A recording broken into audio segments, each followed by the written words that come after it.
Olá, nós iremos apresentar o experimento 1 de circuitos elétricos e fotônica. Nosso grupo é composto pela Laura Yumi, pelo Pedro Silva e por mim, Maria Eduarda. Os objetivos desse experimento são colocar em prática os conteúdos que a gente pôde ter em aula até o momento. Então, nós iremos trabalhar com circuitos resistivos tanto em série quanto em paralelo. Iremos compreender o funcionamento dos instrumentos de geração e também de medição de grandezas elétricas que são usados nos laboratórios, e a gente vai poder compreender isso através dos vídeos que mostram como é feito o experimento. Iremos simular os circuitos em software, nesse caso a gente usou o LT-Spice, e também iremos fazer a comparação com os valores que foram obtidos teoricamente e os valores que foram obtidos através da prática. Os materiais utilizados são os seguintes: a fonte de tensão com cabos banana-banana. A fonte de tensão é representada pela imagem 1. O multímetro digital portátil com ponta de prova, que é representado pela imagem 2. O resistor de carvão R1 e os resistores de carvão R2 e R3, que são representados na imagem 3. A matriz de contatos, que é o protoboard, que são representados na imagem 5. Além desses materiais, foram usados fios para ligação. O procedimento experimental a gente dividiu em 6 passos principais. Então, a gente começa vendo o experimento onde são identificados os valores nominais dos resistores, através da tabela de cores. Em sequência, são medidos os valores reais dos resistores. Logo após, são medidas a tensão de saída. Essas duas medições são feitas através do multímetro. Depois disso, é montado o circuito 1 na protoboard. E então, são medidos a tensão e a corrente para esse circuito. Os passos 4 e 5 são repetidos tanto para o circuito 2 quanto para o circuito 3. Então, novamente, montamos o circuito no protoboard e medimos a tensão e a corrente para esses respectivos circuitos. A teoria utilizada é baseada nos conceitos que a gente viu nas aulas até o momento. Então, usamos a tabela de cores para as resistências elétricas, onde a gente pôde identificar qual era o valor do resistor. Calculamos as incertezas, tanto da tensão, quanto da potência, quanto da corrente, e também da resistência. Fizemos cálculo de corrente, tensão e potência. Vimos os conceitos de associação em série e em paralelo, e também de divisores de tensão e corrente. Além disso, usamos as fórmulas e os conceitos da lei de Ohm e das leis de Kirchhoff. Agora, falando um pouco sobre o vídeo do experimento, nós temos 3 resistores. No primeiro, nós temos a cor amarela, que representa o número 4, a cor roxa, que representa o número 7, preto, que representa o número 0, e dourado, que indica 5% de tolerância. No R2, temos a cor marrom, preta e marrom, que indicam os números 1, 0 e 1, e a tolerância de 5% no dourado. No R3 seria igualzinho ao R2, e com isso nós temos no R1 47 vezes 10 elevado a 0, mais ou menos 5% ohms. No R2 nós temos 10 vezes 10 elevado a 1, que significa 100, mais ou menos 5% de tolerância, que seria igual ao R3. E a partir dos valores reais de cada resistência medida no vídeo, nós calculamos suas incertezas. Então, nós temos que o R1 seria 46,66 mais ou menos 0,19 ohms, R2 98,21 mais ou menos 0,34 ohms e R3 98,91 mais ou menos 0,35 ohms. E embaixo nós temos uma tabela comparativa comparando os valores nominais com os valores reais. E como podemos ver, a diferença é bem pequena. Agora, falando sobre os circuitos, nós temos no circuito 1 que a tensão medida de saída da fonte e sua incerteza foi de 5,018, mais ou menos 0,007 volts.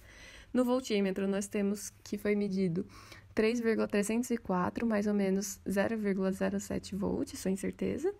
E no amperímetro, foi medido 33,6 miliamperes com uma certeza de 1 miliampere.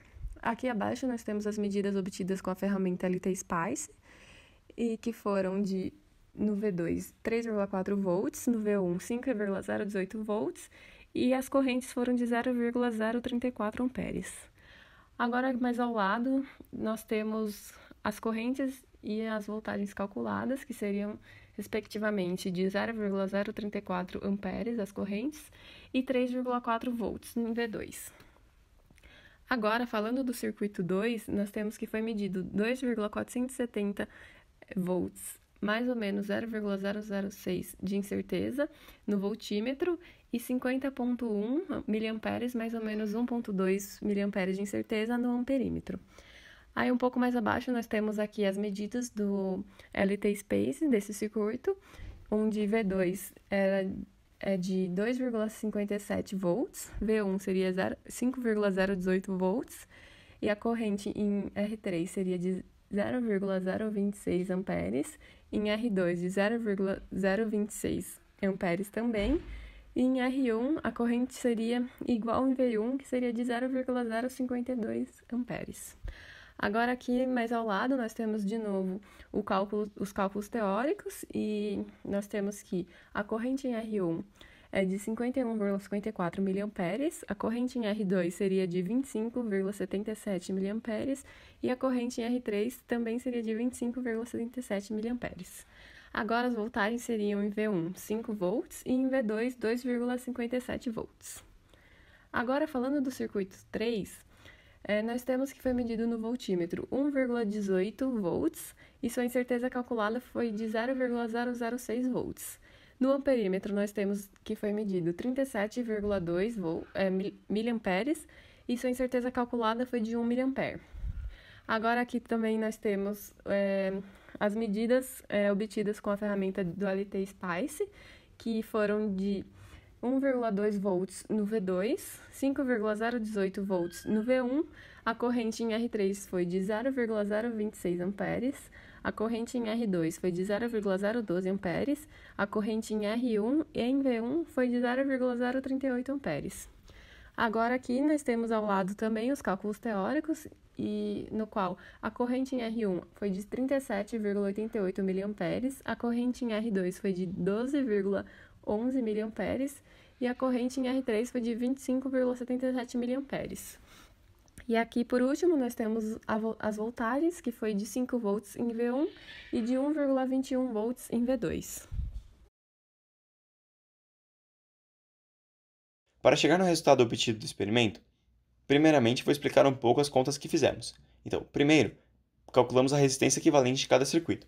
No primeiro, bastava somar as duas, pois estavam em série, e no segundo e no terceiro, bastava calcular a resistência equivalente dos resistores em paralelo e somar com o resistor em série. Depois disso, pegamos o potencial fornecido pela bateria e dividimos pela resistência equivalente, para achar a corrente elétrica que passa pelo circuito. Depois disso, para achar V2, bastava subtrair do potencial fornecido pela bateria a queda de potencial que acontecia quando a corrente passa pelo primeiro resistor. Assim, fazendo U igual a R vezes I, podemos subtrair esse potencial do potencial da bateria e achar V2. Ao comparar os resultados na tabela, vemos que o resultado medido, o resultado calculado e o resultado do LT Spice são um pouco diferentes. Isso acontece pois devido às incertezas e às perdas de calor não consideradas que acontecem quando fazemos medições reais. Depois, nos foi pedido para calcular a potência fornecida pela bateria e a potência dissipada em alguns resistores. Para isso, utilizamos a fórmula P igual a corrente vezes diferença de potencial para calcular a potência fornecida pela bateria e nos resistores. Se não existe nenhum resistor acoplado em paralelo, basta multiplicarmos sua corrente ao quadrado vezes a resistência para descobrir a potência dissipada, e se há resistores acoplados em paralelo, basta dividirmos o quadrado de sua diferença de potencial pela sua resistência. Posteriormente, nos foi pedido para calcular a potência dissipada em cada resistor, e podemos fazer isso de duas maneiras diferentes. Quando o resistor está em série e sem nenhum resistor em paralelo acoplado a ele, podemos utilizar a fórmula corrente ao quadrado vezes a sua resistência para descobrir a potência dissipada. Quando o resistor está em paralelo com outro resistor, podemos utilizar a fórmula U ao quadrado, ou diferença de potencial ao quadrado dividido pela sua resistência, para assim descobrir a potência dissipada pelo mesmo. Se somarmos todas as potências dissipadas, veremos que as mesmas não são superiores à potência fornecida pela bateria, o que é explicado através da lei de conservação de potências, onde toda a potência fornecida pela bateria foi de fato transformada em calor pelos resistores. Para finalizar, nos é pedido para analisar o que acontece quando acoplamos um resistor em paralelo ao circuito original. Inicialmente, acoplando um resistor de 100 ohms em paralelo ao resistor original de 100 ohms, percebemos que a resistência equivalente do sistema diminui. Isso acontece pois a resistência equivalente dos resistores em paralelo é menor que 100 ohms, e ao somada com a resistência em série do resistor de 47 ohms, resulta em uma resistência menor. No segundo circuito, ao adicionarmos o resistor de 47 ohms e trocarmos o resistor de 47 ohms original por um de 100 ohms, percebemos que a resistência equivalente também diminui. Isso acontece pois a resistência equivalente do resistor de 100 ohms com de 47 ohms diminui, fazendo com que a soma do resistor de 100 ohms em série com agora a resistência equivalente de 100 ohms e 47 ohms também seja menor. Com isso, podemos perceber que conforme a resistência equivalente do sistema diminui, a corrente elétrica que passa por ele aumenta, e assim, a queda de potencial que acontece quando passamos do primeiro resistor é maior também. Além disso, podemos perceber ao somar todas as correntes que ela será zero, e além disso, a somatória dos potenciais também será zero, o que explica a lei de Kirchhoff. E, para finalizar, podemos ver como a corrente se distribui de acordo com o sistema e como o potencial diminui quando passa pelo resistor, e se mantém igual nos resistores em paralelo, o que explica a lei de Ohm. Para concluirmos o experimento, podemos afirmar que o mesmo nos fez estudar muito sobre a lei de conservação de potências, as leis de Kirchhoff e as leis de Ohm, uma vez que, como vimos, a soma das potências dissipadas pelos resistores nunca se excederá à potência total fornecida pela bateria. Além disso, se fizermos a somatória dos potenciais encontrados em todo o circuito e de suas correntes, os mesmos sempre serão zero. E, se percebermos como a corrente se divide e o potencial decresce de acordo com o que passa em cada resistor em série, podemos afirmar que a lei de Ohm também se comporta de forma adequada.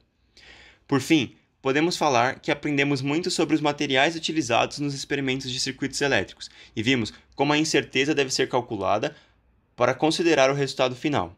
E, além disso, aprendemos a calcular a resistência de cada resistor, conforme as cores indicadas pelo fabricante.